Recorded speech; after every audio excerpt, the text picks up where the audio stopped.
حسبنا الله ونعم الوكيل، نعم المولى ونعم النصير، لا حول ولا قوة إلا بالله العلي العظيم. غفرانك ربنا وإليك المصير. الله حق الله حق الله حي الله حي الله حي يا قيوم الله حي يا قيوم الله حي يا قيوم. حسبنا الله ونعم الوكيل، نعم المولى ونعم النصير، لا حول ولا قوة إلا بالله العلي العظيم. يا هو يا هو يا دايم يا هو يا هو يا دايم الله يا هو يا دايم يا دايم يا دايم يا دايم يا الله يا دايم يا دايم يا الله يا حليم يا حليم يا حليم يا الله يا حفيظ يا حفيظ يا حفيظ يا الله يا لطيف يا لطيف يا لطيف يا الله يا رحمن يا رحمن يا رحمن يا الله يا رحيم يا رحيم يا رحيم يا الله يا عزيز يا عزيز يا عزيز يا الله يا جليل يا جليل يا جليل يا الله يا وكيل يا وكيل يا وكيل يا الله يا سلام يا سلام يا سلام يا الله يا ودود يا ودود يا ودود يا الله يا عفو يا عفو يا عفو يا الله يا غفور يا غفور يا غفور يا الله يا عليم يا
رب اغفر وارحم وأنت خير الراحمين. اللهم إنك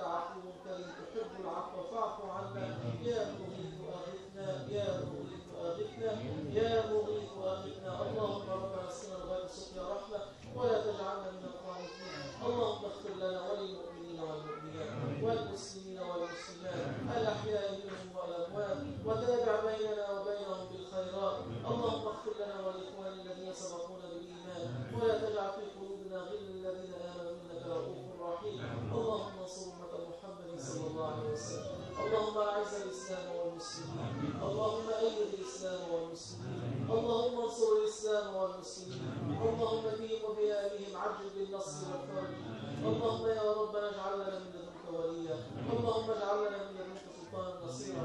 اللهم ارزقنا يا رب أن نبايع سيدنا صاحب الزمان. اللهم يا رب أطل أعمارنا لإدراك عصر صاحب الزمان، عصر سيد المهدي وسيد عيسى عليه السلام. اللهم شرفنا بلقائه. اللهم شرفنا بمبايعته. اللهم شرفنا بخدمته. اللهم شرفنا بمحبته. اللهم إنا نسألك حبك وحب حبيبك صلى الله عليه وسلم وحب أحبائك أحباء حبيبك صلى الله عليه وسلم والعمل الذي يبلغنا حبك يا رب العالمين. آمين آمين آمين بحرمة طه وياسين. وصل يا رب وسلم وبارك على سيدنا محمد وعلى آله وصحبه أجمعين. قد ضاقت حيلتي أدركنا يا رسول الله. قد ضاقت حيلتنا أدركنا يا رسول الله.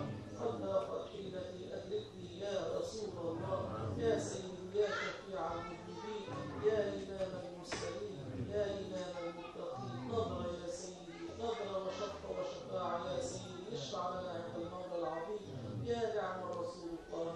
اللهم شفعه فينا بجاهه عندك. اللهم واجعلنا من خير المصلين والمسلمين عليه ومن أخيار المحبين فيه والمحبوبين لديه ومن المقربين منه والواردين عليه. اللهم فرحنا به في عرصات القيامة. اللهم اجعله لنا دليلا إلى الجنة بلا مؤونة ولا مشقة ولا مناقشة حساب.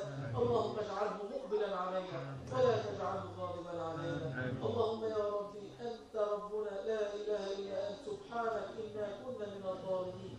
اللهم يا حي يا قيوم لا إله إلا أنت يا الله نستغفرك ونتوب إليك إنك أنت التواب الرحيم. آمين آمين آمين. وسلام على المرسلين خصوصا على سيد المرسلين وسلامة على الحاضرين والغائبين والمؤمنين وآخر دعوانا الحمد لله رب العالمين. الفاتحة.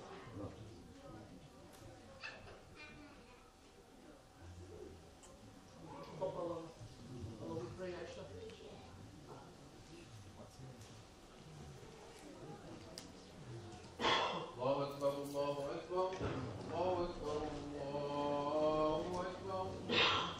لا إله إلا الله لا إله إلا الله. أشهد أن محمدا رسول الله. أشهد أن محمدا رسول الله. حي على الصلاة حي على الصلاة حي على الفلاح حي على الفلاح. الله أكبر الله أكبر لا إله إلا الله. والصلاة والسلام عليك من أرسله الله تعالى رحمة للعالمين. والصلاة والسلام عليك وعلى آلك وأصحابك أجمعين. الصلاة والسلام عليكم يا أنبياء الله.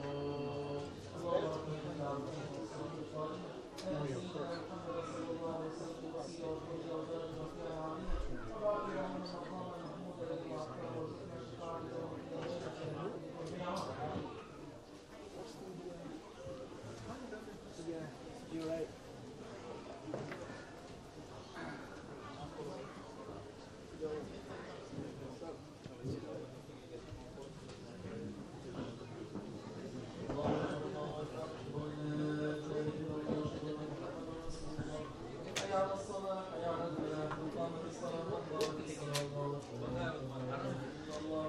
لا إله إلا الله سيدنا نبينا محمد رسول الله صلى الله عليه وسلم.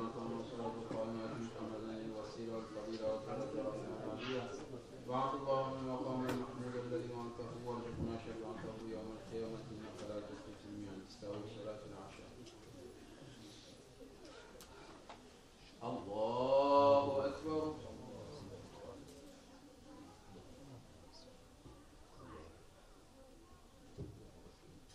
بسم الله الرحمن الرحيم. الحمد لله رب العالمين الرحمن الرحيم مالك يوم الدين. إياك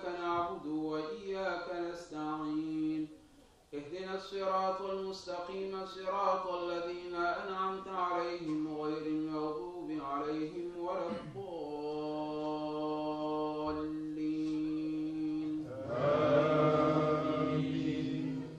ليس على الأعمى حرج ولا على الأعرج حرج ولا على المريض حرج ولا على أنفسكم أن تأكلوا من بيوتكم أو بيوت آبائكم أو بيوت أمهاتكم أو بيوت إخوانكم أو بيوت أخواتكم أو بيوت أعمامكم أو بيوت عماتكم أو بيوت أخوالكم أو بيوت خالاتكم أو ما ملكتم مفاتحه أو صديقكم. ليس عليكم جناح أن تأكلوا جميعا أو أشتاتا، فإذا دخلتم بيوتا فسلموا على أنفسكم تحية من عند الله مباركة طيبة، كذلك يبين الله لكم الآيات لعلكم تعقلون. إنما المؤمنون الذين آمنوا بالله ورسوله وإذا كانوا معه على أمر جامع لم يذهبوا حتى يستأذنوه. إن الذين يستأذنونك أولئك الذين يؤمنون بالله ورسوله، فإذا استأذنوك لبعض شأنهم فأذن لمن شئت منهم واستغفر لهم الله، إن الله غفور رحيم. الله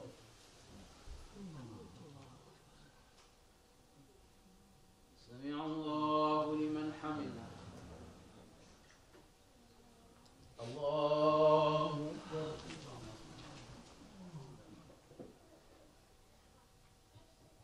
الله أكبر. الله أكبر.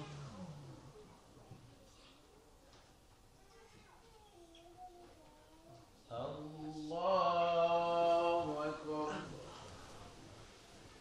بسم الله الرحمن الرحيم. الحمد لله رب العالمين الرحمن الرحيم مالك يوم الدين. إياك نعبد وإياك نستعين.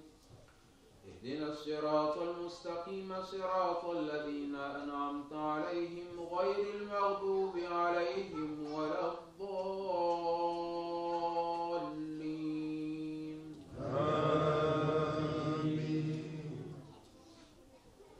ولقد آتينا داود منا فضلا يا جبال أوبي معه والطير وألنا له الحديد أن اعمل سابغات وقدر في السرد واعملوا صالحا إني بما تعملون بصير. ولسليمان الريح غدوها شهر ورواحها شهر وأسلنا له عين القطر ومن الجن من يعمل بين يديه بإذن ربه ومن يزغ منهم عن أمرنا نذقه من عذاب السعير. يعملون له ما يشاء من محارب وتماثيل وجفان كالجواب وقدور الراسيات. اعملوا آل داود شكرا وقليل من عبادي الشكور. الله سمع الله لمن حمده. الله أكبر. الله أكبر. الله أكبر.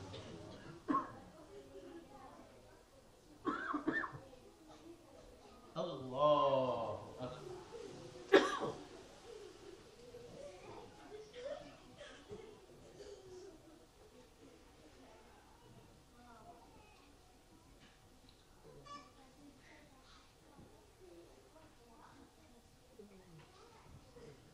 الله أكبر.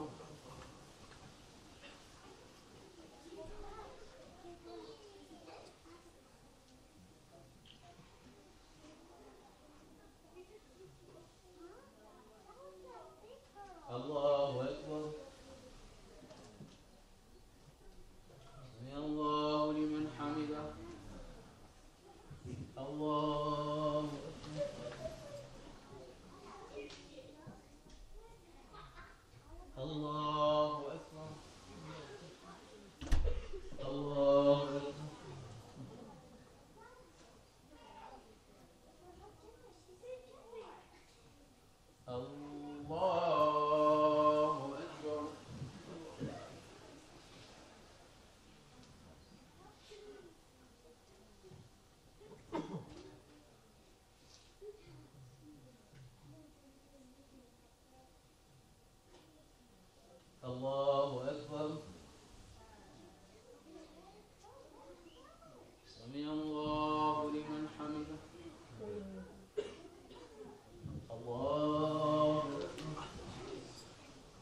الله لا إله